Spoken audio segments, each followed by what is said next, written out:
BJP ने अपने ही party के माइनॉरिटी विंग के ऑफिस बियरर को प्रिसाइडिंग अफसर बनाया। यानी कि जो शख्स घोषित भाजपा का सदस्य है, उनका ऑफिस बियरर है, पदाधिकारी है, उस माइनॉरिटी विंग के सेक्रेटरी को प्रिसाइडिंग अफसर बनाकर उसकी देखरेख में चुनाव कराने की घोषणा करी। चुनाव में जब वोटिंग समाप्त हुई और काउंटिंग की बारी आई तो इस भाजपा के ऑफिस बियरर प्रिसाइडिंग अफसर ने किसी भी पार्टी के इलेक्शन एजेंट को आगे नहीं आने दिया। आप सब जानते हैं, आप सब चंडीगढ़ मेयर चुनाव देखते आए हैं, जब भी वोटों की गिनती होती है तो इलेक्शन एजेंट, तमाम पार्टियों के इलेक्शन एजेंट अपनी आंखों के सामने काउंटिंग टेबल पे खड़े होकर काउंटिंग करवाते हैं। लेकिन पहली बार इतिहास में देखा गया कि इलेक्शन एजेंट्स को दूर कर दिया गया, उन्हें टेबल के नजदीक नहीं आने दिया गया। और उसके बाद जो हुआ, आपने देखा कि कैसे भाजपा के इस पदाधिकारी ने, जो प्रिसाइडिंग अफसर था आज के चुनाव का, उसने अपने पेन से बैलेट पेपर पर इंक लगा लगाकर उस सारे बैलेट पेपर को इनवैलिड किया और फिर चुनावों की गिनती में, वोटिंग में, वोट काउंटिंग में उस एक एक बैलेट पेपर को इलीगल घोषित किया। पहली बार चंडीगढ़ मेयर चुनाव में कुल 36 वोटों में से 8 वोट इनवैलिड घोषित कर दिए गए। इतिहास में आज तक नहीं हुआ। आम आदमी पार्टी और कांग्रेस के गठबंधन को 20 वोट पड़ने थे, हमें 12 वोट पड़े और हमारे 8 वोट इनवैलिड घोषित कर दिए गए। और भाजपा का एक भी वोट इनवैलिड नहीं घोषित किया गया। भाजपा के और उनके कुल वोट 16 थे, उनको 16 वोट पड़े और आम आदमी पार्टी के 20 में से 8 वोटों को इनवैलिड यानी कि अवैध घोषित करके हमारे वोटों को घटाकर 12 कर दिया गया।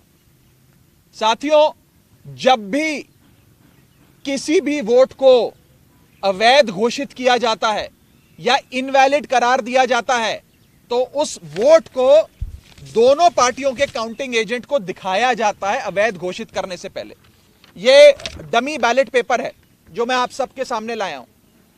जब काउंटिंग के दौरान इस प्रकार के बैलेट पेपर को इलीगल घोषित किया जाता है तो प्रिसाइडिंग अफसर, अगर मान लीजिए मैं प्रिसाइडिंग अफसर हूं, तो मैं दोनों पार्टियों के इलेक्शन एजेंट को वो दिखाऊंगा बैलेट पेपर की, देख लीजिए यहां इनके निशान बाहर लगा हुआ है, ये इनवैलिड है, मैं इसे अवैध घोषित कर रहा हूं। ऐसे दोनों पार्टियों के इलेक्शन एजेंट को दिखाया जाता है और दिखाने के उपरांत उनकी सहमति से, और जो डीसी चुनाव हैं, जो डिप्टी कमिश्नर बैठे हैं, उनकी सहमति से इस वोट को अवैध घोषित किया जाता है।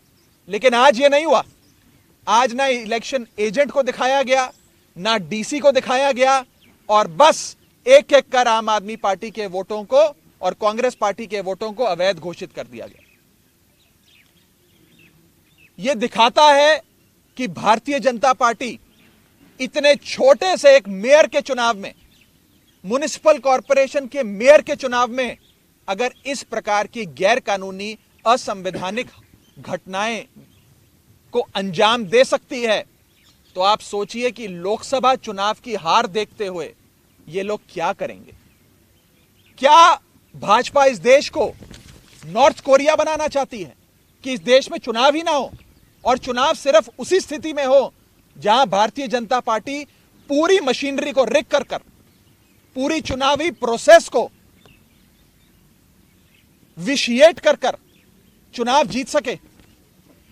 साथियों, मैं अनिल मसीह, जो भारतीय जनता पार्टी के माइनॉरिटी विंग के पदाधिकारी हैं और आज के प्रिसाइडिंग अफसर हैं, उनके खिलाफ कार्रवाई की मांग करता हूं। आपराधिक मामला दर्ज होना चाहिए और उनकी गिरफ्तारी होनी चाहिए।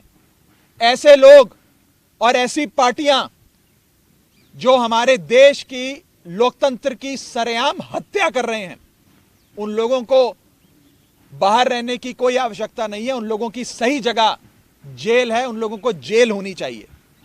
अगर आप ये वीडियो YouTube पर देख रहे हैं तो हमारे चैनल को सब्सक्राइब करें और बेल आइकन को दबाना ना भूलें। अगर आप Facebook पर ये वीडियो देख रहे हैं तो हमारे पेज को लाइक करें।